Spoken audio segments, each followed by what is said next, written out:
So in our next presentation, it is thematically titled, How is Art Represented in Media? How do artists use media and what possibilities are there? We welcome Mikko Mäkinen and Milla Järvipetäjä. Mikko and Milla, the digital space is yours. Thank you. Thank you, David. Thank you, David. So my name is Milla Järvipetäjä, and I work here at Turku University of Applied Sciences as a research group leader.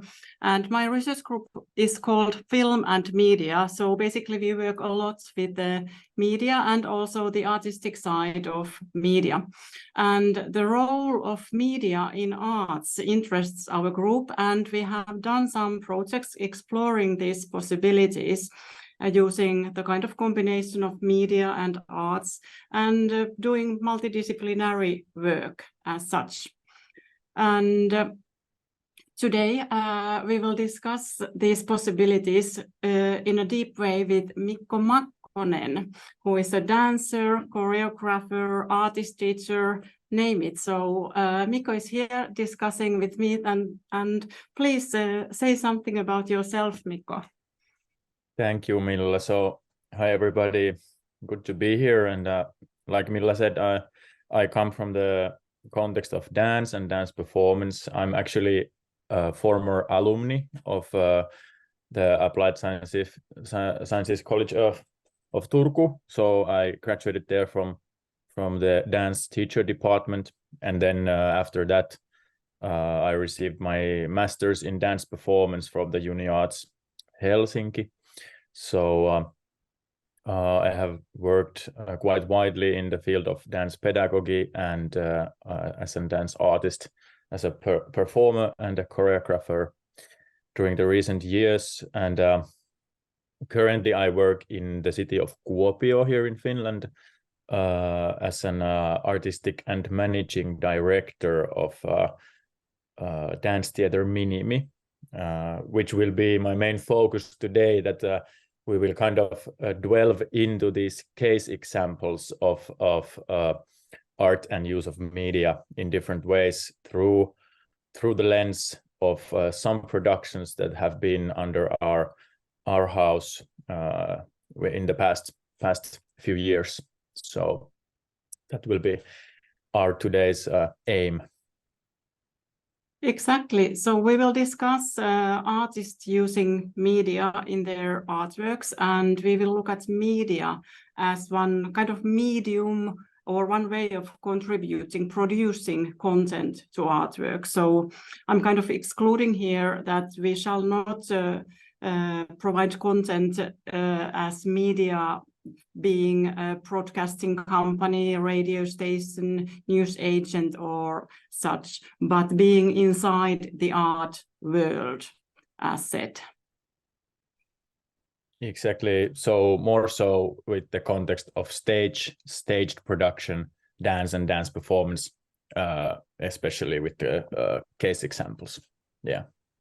Yeah, and we shall go through these cases by looking at certain statements, even prejudice connected to artworks, including multidisciplinary or media elements. So we will look at these statements and the examples.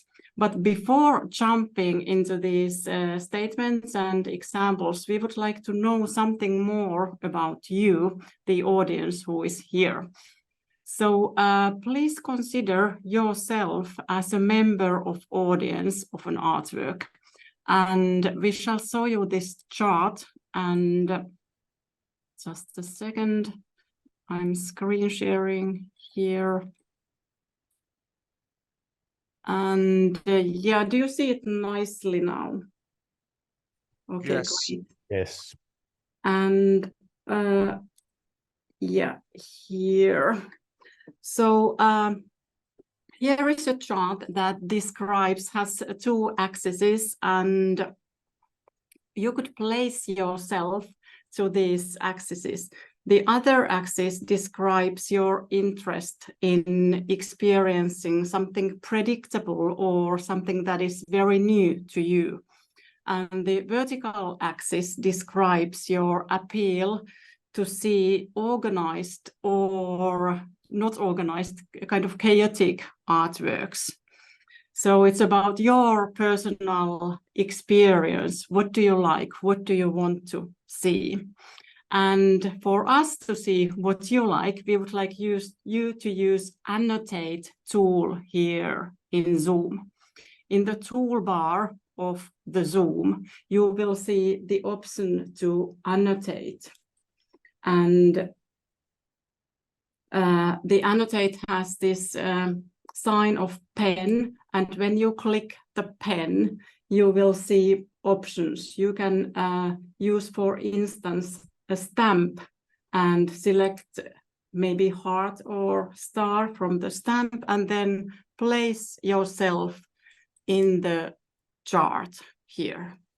So I'm saying this again, there is in the toolbar, there is Annotate tool, and you see it by looking at a pen in the toolbar. And by clicking the pen Annotate, you will see several options you can use, for instance, stamp or pen, and place yourself to this chart.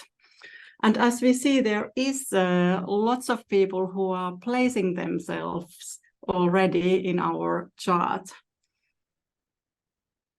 So there is an option to place yourself to like more organized, more artworks that have more structure, or then you may enjoy the chaotic, less structural, maybe less narrative artworks as well.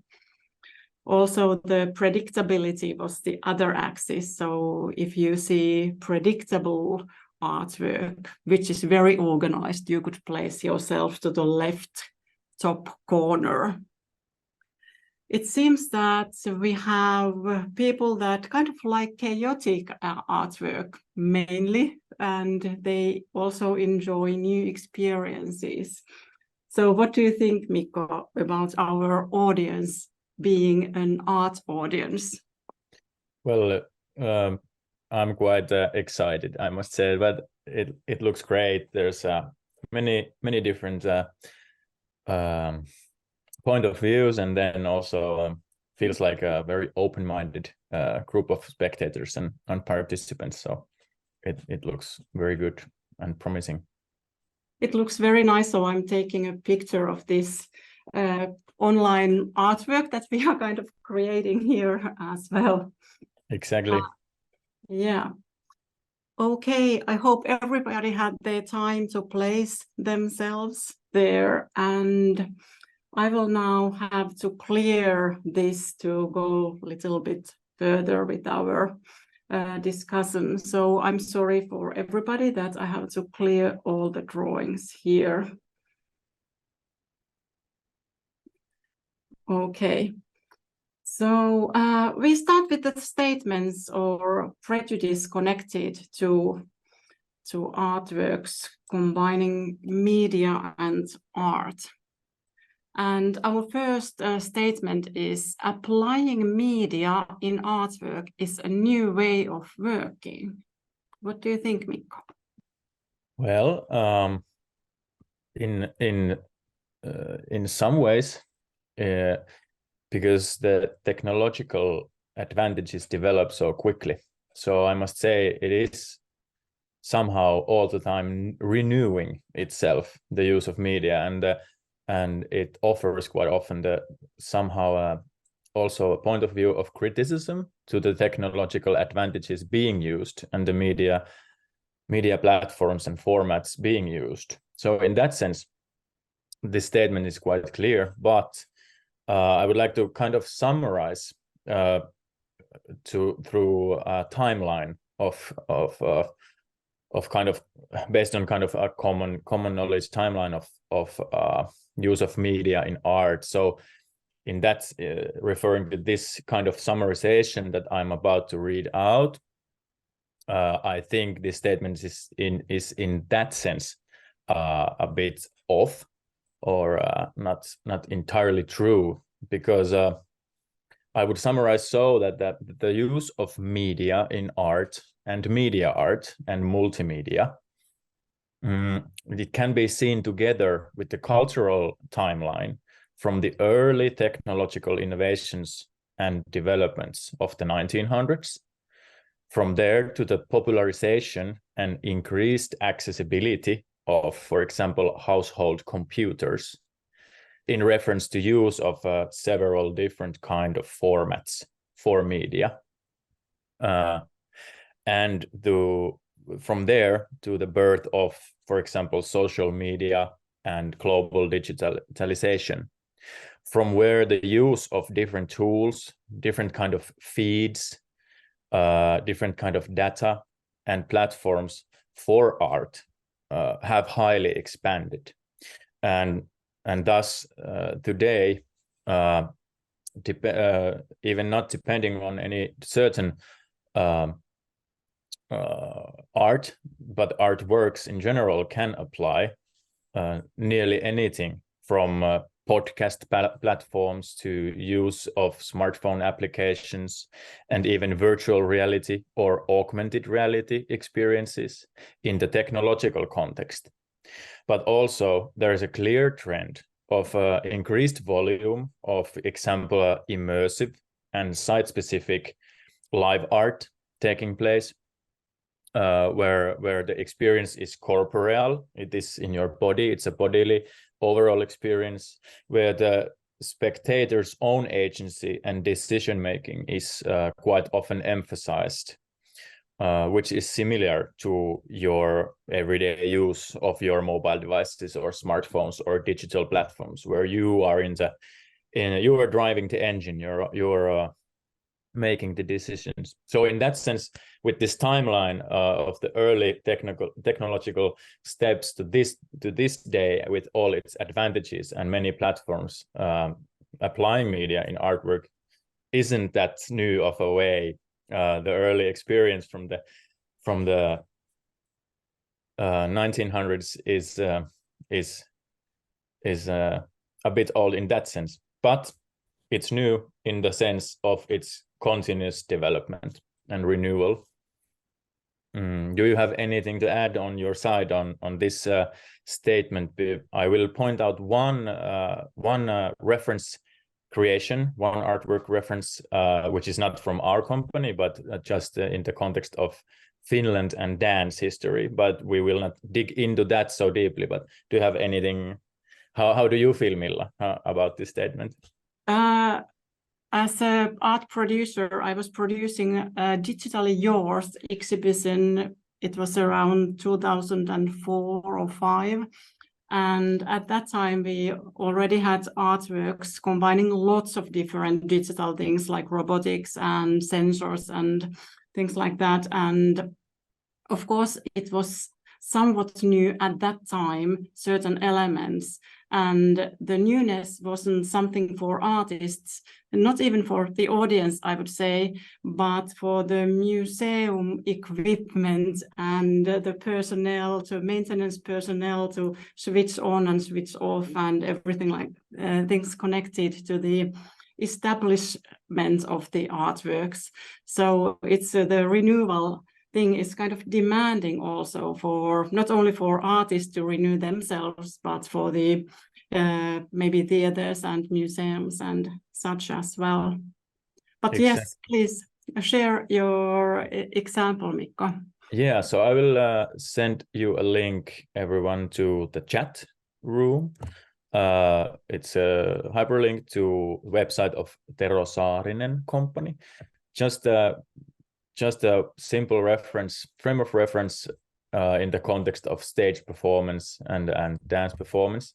So what is special in this sense, or gives a brief timeline of history and history of dance, for example, in Finland, is a famous solo work called Hunt.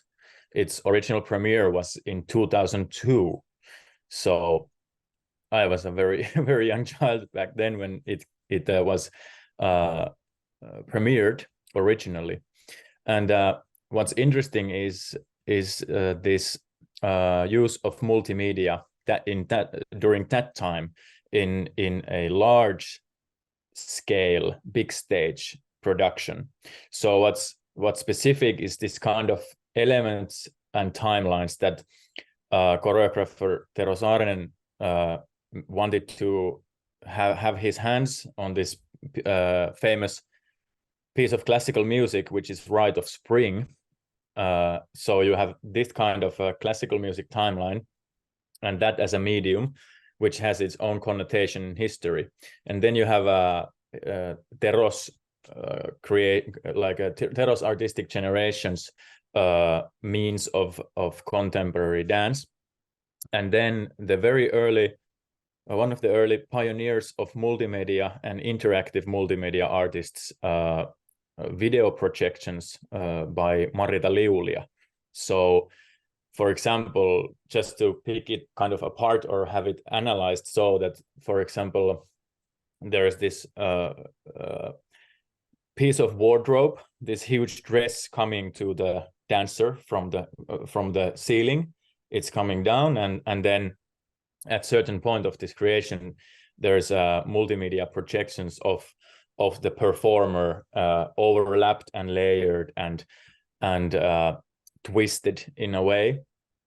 But if you would pick them apart as mediums and use of media, that also the artist Marita Liulia's multimedia video projections could be installed to a gallery space or a museum space or a public space, which we would just to say it out loud, that would be a different context, but then not combining with the live performance and the contemporary dance element.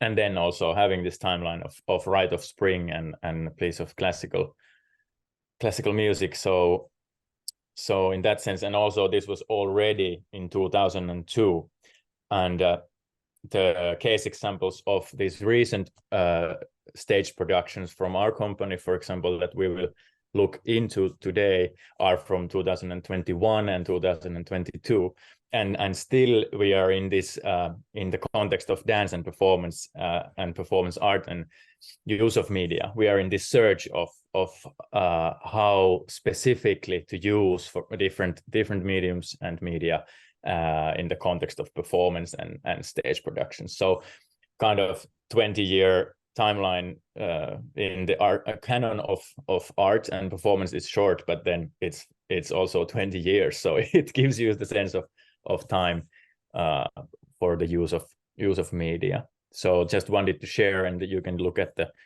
specifics of the creation from the link if you wish. I'm not an expert on that creation, but I just wanted to share in the context of Finland and dance. Okay, great. And now we dig more deeply into the role of media in artwork, like performance. So what do you think? Is applying media in artwork, is media just one way to produce scenography or design the set? That's a very good question, and it has a point of view, this statement. But for example, just to go back and refer to the example of this Tero Saarinen's hunt, for example, it's kind of specific that it's just not just something, but it required specificity. So in that sense, referring to that again, but we could take a look at the photo of this production that we had in Dance Theater Minimi during 2021. It was called Laboratory, in Finnish Laboratorio. Here is a photo from the staged setting. So Laboratorio, it was a living artwork that combined elements of dance and physical theater and text and drama, and also media and installation art. artwork consists or had its starting point dramaturgically of this concept of having these mini works or modules that the working group called in the process these experiments with these different elements having in play. So the spectator could kind of read or view the modules and experiments as their independent mini works put together. So it kind of had this starting point of very fragmental dramaturgy, and the working group was based on choreographer Milla Virtanen. She also performed together with Deirdre Griffin from Ireland. And then the sound design was by Anssi Laiho, and media art designer was Leevi Lehtinen. And the work draw its inspiration from nature and autobiographical home videos from the 1980s video cassettes. And they kind of made these overlapped recordings on stage. So the spectators would arrive to the performance venue and the installation was already going on, which is dramaturgically kind of emphasized in the setting. And then the installation kind of transferred. They had this element, scenographical elements of these boxes, which they constructed and deconstructed, and the installation kind of was picked apart during the performance. So it kind of had this hybrid of going from a static overlapped video cassettes and autobiographical and nature film installation into a live performance with emphasis on corporeality and bodily expression. What was also interesting, and you can see now in this second image, there's Deirdre Griffin, the dancer performer from Ireland, and in the backdrop, it's actually not seen in this photo altogether, but the projections they used then after the picking apart of the installation in the stage, they used live camera functions, which was operated by the dancer performers themselves. So, for example, here you can see these lips and a cherry being held between the lips, and then this theatrical mustache in the backdrop as a projection. And it was operated by the performer Milla during, for example, this certain scene or this module fragment of Deirdre's solo in the red square. And it kind of had this, they had these very specific moments and elements operated by the camera in together with the physical performance. And here, for example, Milla was creating a drag kind of character of herself, but was really narrowing it to very close image of her facial expression and putting on the mustache and all that.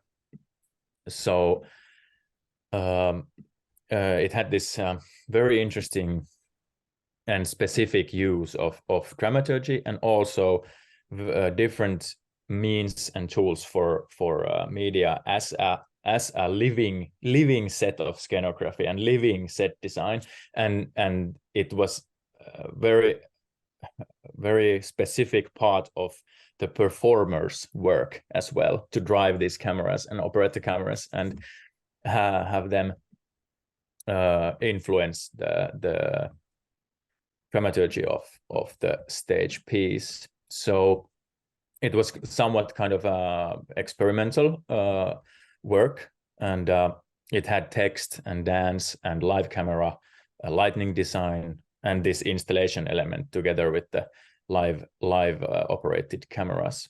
So in comparison to this notion of media being just one way to produce of set or scenography, then yes, in the sense that it can be that, but it can be so much more, and it can be very specific and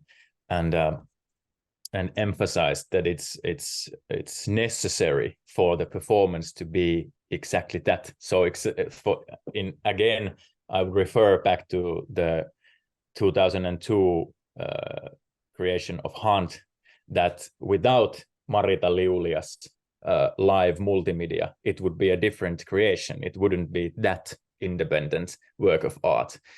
It wouldn't be the same Rite of Spring or same Hunt. Or so in that sense, I would kind of turn this statement to another position.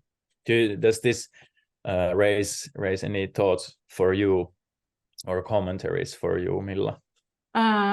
Like you mentioned, it's kind of it's not its own story, but it can make the story deeper or pick something out of the story when showing, let's say, not so significant things that are very small, but when you kind of shoot them with the live camera, you can make them big and more significant and kind of emphasize something from the storyline, or kind of mix the story a bit, if you want to say so. Exactly. Interesting. Yeah. Exactly. So yes, that's my idea exactly, and especially I think with this creation, what was kind of meaningful usage of different media is that it was not based on a reference material. It was not based on a certain book. It was not based on a play. It was non-narrative, very abstract creation and a new creation. So it didn't have a kind of a reference point to art history in that sense, that it was not a reinterpretation. So I think that emphasized also and made it more meaningful to dig into the different kind of use of media in this creation. Yeah, it was a beautiful piece, I must say. And they performed it in Kuopio and then also in Oulu, city of Oulu. Yeah. Okay, good. So our next statement is about production and mainly pre-production. So media in art is produced in pre-production phase and doesn't really reflect the events on the stage. Yeah. Do you think? Well, it's a tricky question, I must say. To somehow kind of as a producer or a managing director position, you always think of the volume and of the production and productional pressure, so to say. So just to point this out, that quite often the artistic decisions are made more sooner the bigger the production house. So for example, opera house scale of institution needs to know things very, very, very early on, and that might lead to a very strict pre-planning of artistic decisions and design, and maybe somehow you could end up with this idea of that as a freelance production or a bit smaller scale of institution and production, and then you can have a bit more loose ends towards the premiere of the work or the first publication of the work. So there's some variety there production wise, I must say, and of course it depends on the timeline of the artwork and then productional pressure. But we could take a look at our production called Stream from 2021 in relation to this statement. There's a image of the 5 dancers and a very big projection screen from our venue. So with this statement, in consideration of this work called Stream by choreographer Iiro Näkki and the working group. It was non-narrative and kind of sceneless, without any scenes. So sceneless kind of return to the body in the emphasized era of information and information flood. So it was a contemporary dance piece, stage dance piece for 5 dancers. And what was specific, it used the real-time film streaming used in everyday life to bring details of dance closer than maybe ever before. Kind of similar to already the early work of Saarinen from 2002, but very different way. The cameras in this stream creation, they picked up the details within movements that were invisible to the eye, from a single sweat drop on the forehead of a dancer to a light and gentle touch that might pass the spectator's eye in the live experience, and with all the dynamic and playfulness of the stage work. So in the middle of the flowing movement of the skillful group, kind of a parallel world of small moments was revealed to this big full stage-sized projection screen. So it creates this parallel world for the piece itself through live streaming technology, being kind of the zeitgeist of the human in the world, where technology replaces words and text and speech and meanings in everyday life. By the means of video art and contemporary dance, the piece kind of searched a way to experience information overload as an overall aesthetic experience by creating a nature relationship kind of to the virtual world. So this would mean that it aimed to kind of how to say, kind of nature documentary kind of spectatorship, so that it was sceneless. Of course, there was some sort of rhythmical structure for the creation, but it was very, very seamless and fluent, the overall dramaturgy. So in that sense, it already made an artistic decision to be very different from, for example, the laboratory creation that we just take a look at, which is very fragmental and was a decision to be very with these small modules or experimental short scenes. So in the total opposite, this stream work aimed to be kind of this very in harmony and very full and very kind of like you would look at a nature image or a documentary kind of feeling, and also kind of visual art experience as well. So they had the video design was by Mikko Lampinen, and then choreography was by Iiro Näkki, and Mikko Lampinen had this multi-camera angles set to the theater venue, and in the live moment he would operate all the cameras so that a little differently in each performance. So very specifically and kind of emphasize the live experience. He would point out and zoom in to different short or longer moments in the stage, which can easily pass by the spectator and like get trampled under the overall experience of quite fast-paced dance work and very fluent dance work.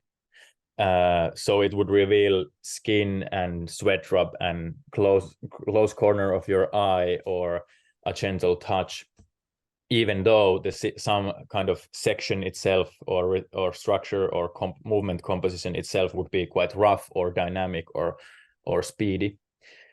So in that sense, it was very different from the laboratory case example, but in comparison to the statement that media in art is produced in pre-production phase and doesn't reflect the events on the stage, I would say total opposite in the case of stream, because the video designer and choreographer would collaborate together with the dancers that in each show it was live, and it was specifically picked moments, and it aimed also that firstly it was this real live image, and then the video design at some points of the creation would kind of start to abstract and blur and filter and play with the feed of the live camera. So you would have real time, real live moment,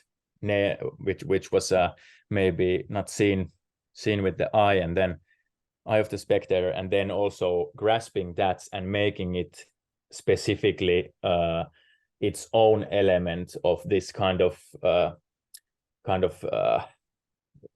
very independent work of film and live video. So that was kind of specific, and also kind of opposite of this statement, that it was really not pre-planned in the sense that what happens and what points, and also very specifically picked for this creation. And I noticed you saying that there could be information overload or something like that, and I think that leads us nicely to our next prejudice or statement. Artwork, including media, increases clutter and disorder. So the audience here, we have, some of you had placed yourself on the left side of the chart in the beginning, and I wonder if you may feel the artworks that Mikko is presenting here, that they have lots of clutter or disorder. Yeah. Just a quick mention that if there will arise some questions in the chat room, at least there is Angela Bettoni asking something. Maybe in the end we could tackle all these questions. So just to let you know that you will not be forgotten if you ask something in the chat. But yeah, artwork, including media, increases clutter and disorder. For this, we could take a look of our production from last season, 2022. Spring season premiere was called "I'm the Monster" by K. Davidsainen. Here's an image, and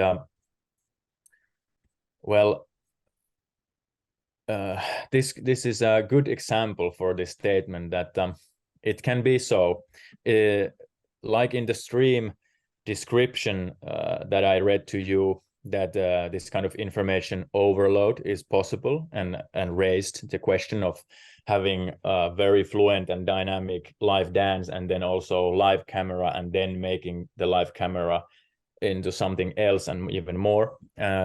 So it might bring already this information flood, just like with the digital platforms of everyday life.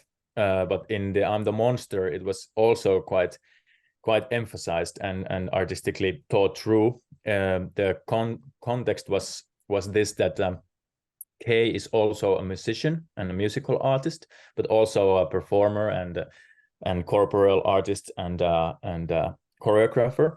So she had her debut album coming out in the same timeline of this staged production. So this "I'm the Monster" was her debut album release kind of party or a release concert, but also a choreographed and set stage work, which was kind of taught as a somatic concert or a bodily concert. So it was choreographed musical concert and album release party and a stage work. So it's interesting to kind of have this hybrid of kind of contexts or genres, and so it kind of asked is this a musical gig or is this a stage creation? And at best, it kind of created this overall cacophony or polyphony and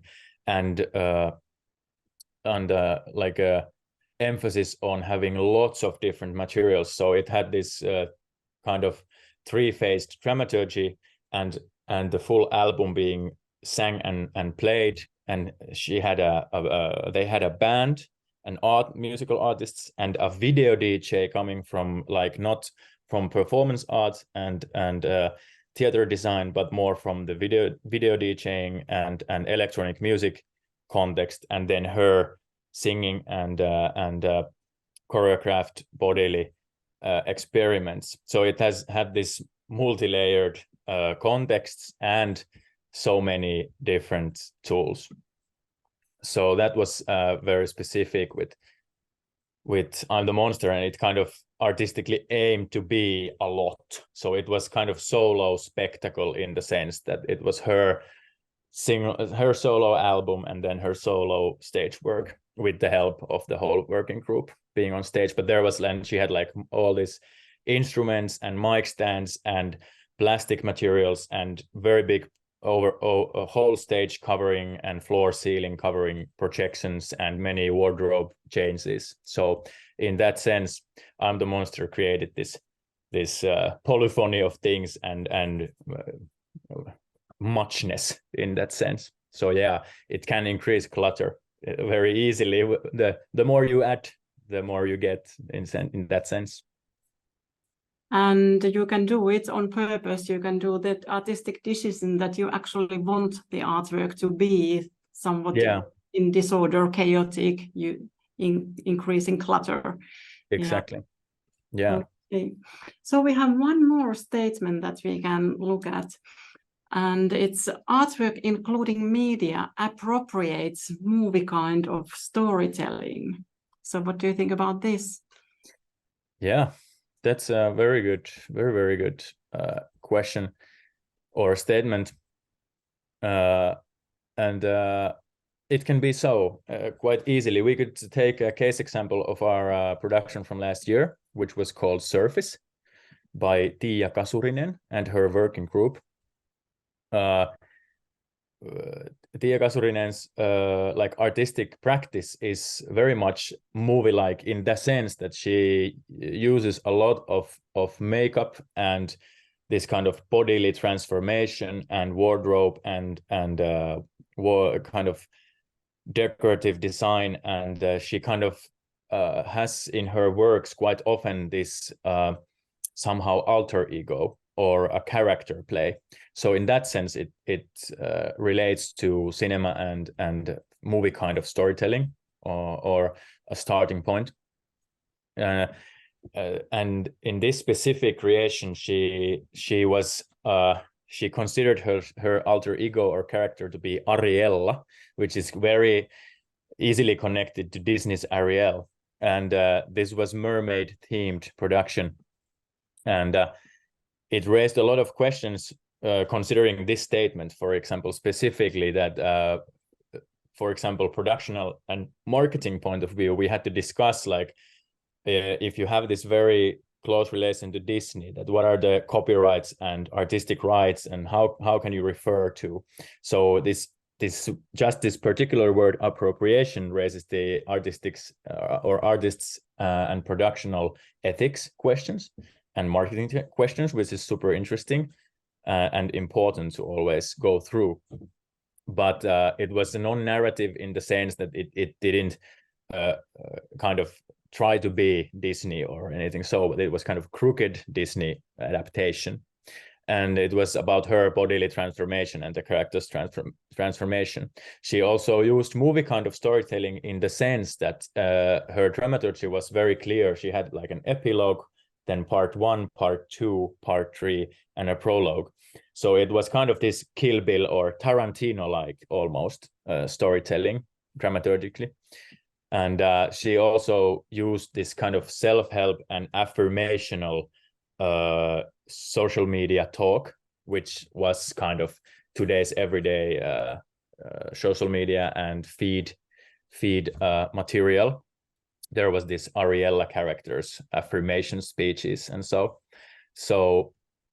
and she had projectional TV screens and then big video projections having preset film. So in that sense, she had artistic decisions made in pre-planning phase. So yeah, it can appropriate movie kind of storytelling, but I wouldn't say appropriate in a negative connotation, but more like to inspire, get inspiration and have a starting point dramaturgically in the use of different mediums. Yeah. Exactly, and you kind of combined in this artwork the movie types of plenty of movie types of things, not only the narrative type of storytelling, but the elements of Mermaid being created by Disney and then made something else in this artwork. Exactly. Okay, so I guess David said that we would have some 15 minutes for the questions, and we would like to make an artwork at the very end. So we would need 2 minutes for this artwork creation. And before that, we would have some time for the questions. Sure. There's some very nice things that have been posted. I am a performer and would also like to know at what stage do you start to project for such dance performances? Do you think about it during the rehearsal phase or does it come during productions? Let me clarify if I understood, like at what if Angela can specify if she means that at what point I think that my question was if it comes during the rehearsal phase or during production week, projecting things. Ah, yes, exactly. Well, for example, it's a good question, and thank you. And in our company's these case example productions, there was a lot of variety. Some productions knew well in advance how technologically they will do it, and will they need to rehearse them already in the rehearsal room or the studio space or experiment at some other venue, and then at latest it comes when the artistic working group gets to the performance venue. For sure, then it's very necessary to start to actually realize how it's done technologically and dramaturgically. But usually it is there on the timeline of each production already in the pre-production and then working phase and also a little bit in the post-production, in the sense that how and what are the touring possibilities, how is it accessible after the original premiere or outcome. So in that sense, it's a very good question and something that working groups and artists need to also, and production houses, to think a lot, that what are the possibilities also after and in the specific venue where the original work is being presented. So I think it's all the way where you need to start to think and to play with these things. But it depends a little bit on how is their process going to be. So it can be a surprise for the dancers or other artists that, oh yeah, there will be some extra elements of media here all of a sudden, so that it's all clear from the very beginning to everybody. Yeah. There's another comment. I feel like media is, as you have shown in this presentation, such a normal part of performance on stage that it does not on its own create a feeling of chaos. It can actually be a tool that tools that can create a sense of organization. There are still loads of beautiful tools, there's the plural, to use to create artistic chaos and sensual overwhelming.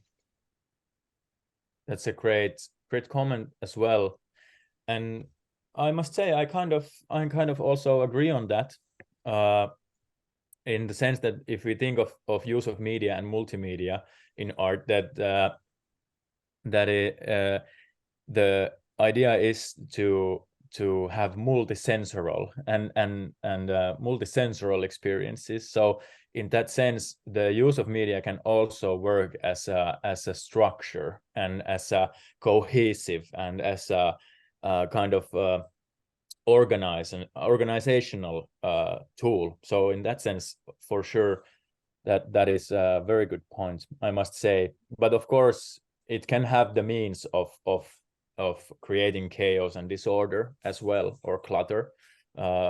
But of course, that is a personal experience for each spectator. So the artists hardly can and decide how the creation is to be read, even though they can try. But it's of course in the experience and subjectivity of each spectator how they read the performance or artwork in general. So that's a very good point.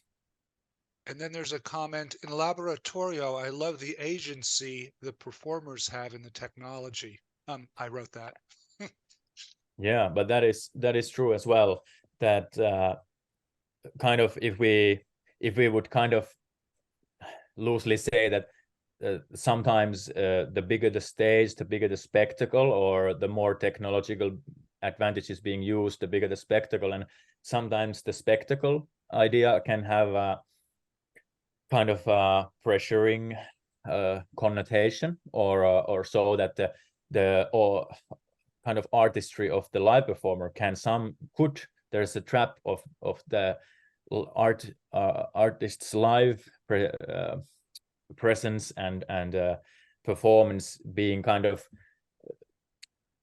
stuck under the tech or the visual or the other medium. So that is true, that it's beautiful in that work that they had a real agency of functioning with the cameras and having a say sort of on that. Of course, in each of these case examples, they had a really different kind of relation to live performer and the different media. So it's also kind of case by case, project to project basis. But that's a good point from David, definitely. And dancers here, performers here being operators or agents in the sense how they took over the technology. Is it for everybody, or did you kind of have a discussion how to be in this role as well? Or is it something that is so mundane kind of nowadays that it's very normal for every dancer to take over this kind of technological equipment?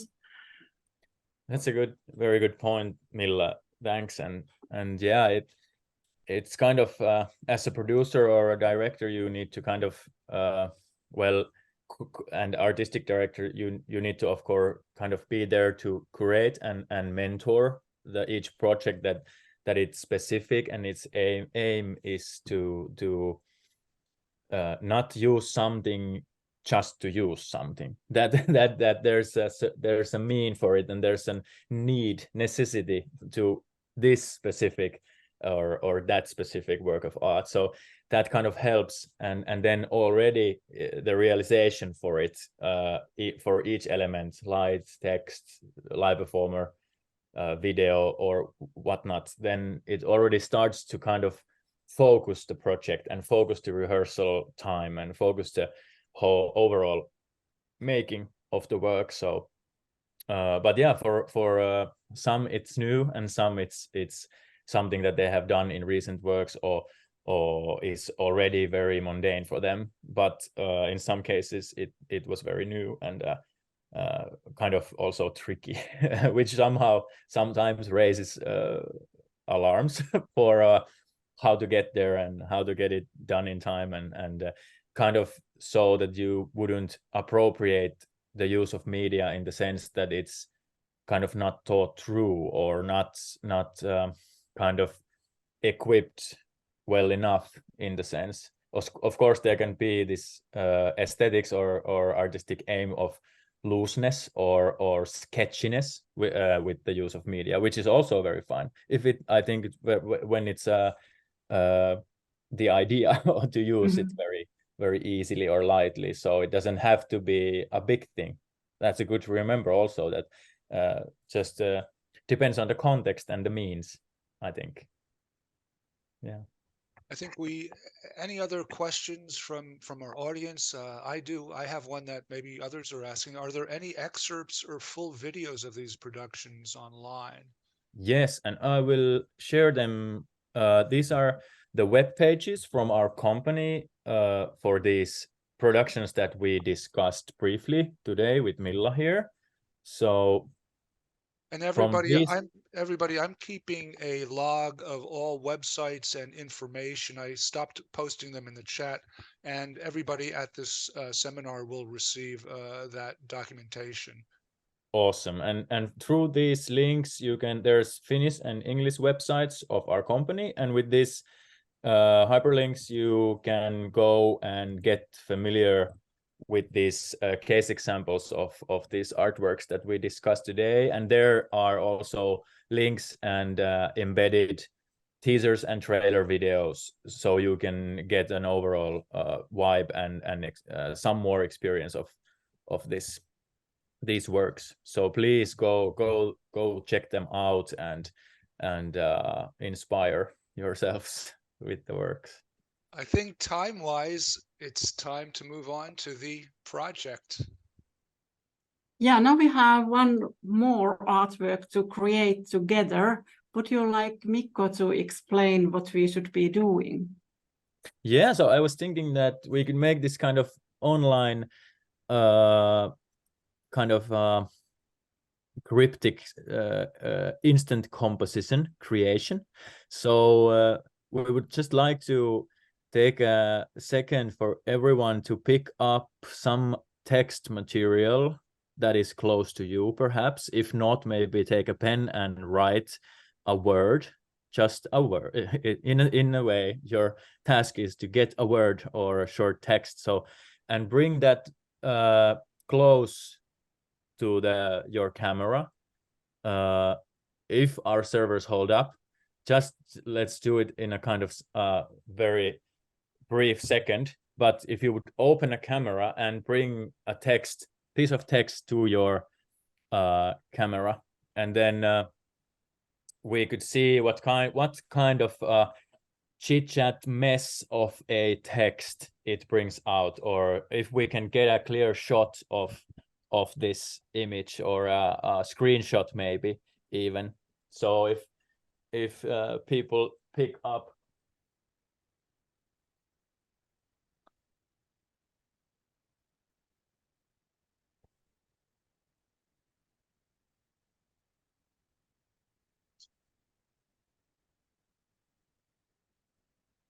So please join us by grabbing something that has text and open your camera. So we will have full screens of things saying something. It's getting nicer and nicer all the time. Not everybody is able to use their cameras, but anyway, we are getting there to see a lot of texts. Nice. Such a richness of text materials instantly, loosely composed in the moment, and this random selection of what our order of camera images here are, who is who and what is what. So just this kind of a mishmash of text material on screen, online, instant composition kind of idea. I don't know if Milla or David can take a screenshot of these images on laptops. Or wait 1 second, I will switch to gallery. Yeah, if you have a gallery mode, and also of course if it's being recorded as it is, then so it comes in. So this would kind of create a jungle of singular singular meanings and symbols and texts, very cryptic wise, but just to get this idea of online instant composition text material being produced. I think we has everybody on every page. Many of you have something, so I think that's good enough. Just to have this kind of how quickly a richness of different medium we can bring in and create something we don't know as this kind of exciting ending for the discussion. Well, thank you so much, Milla and Mikko, for sharing from an inside perspective, not only as the points of view from a managing director and those functional things, but really your clear artistic vision and the real diversity of the three pieces in bringing us into that experience. And the dialogue with Milla back and forth was really, really valuable. I thank you so much. This has been recorded and it is 12:31. We've gone over 1 minute. It's Finland. We don't do that. So thanks again. And we have now a 90-minute break. We will be back at 1 o'clock CET, 2 o'clock finish time, or that time zone, 1 hour plus. Again, many thanks to Milla and to Mikko, and putting my hand claps up. Have a wonderful day, and everybody have a nice 90-minute break, and thank you all so much. We'll continue after lunch. Bye now.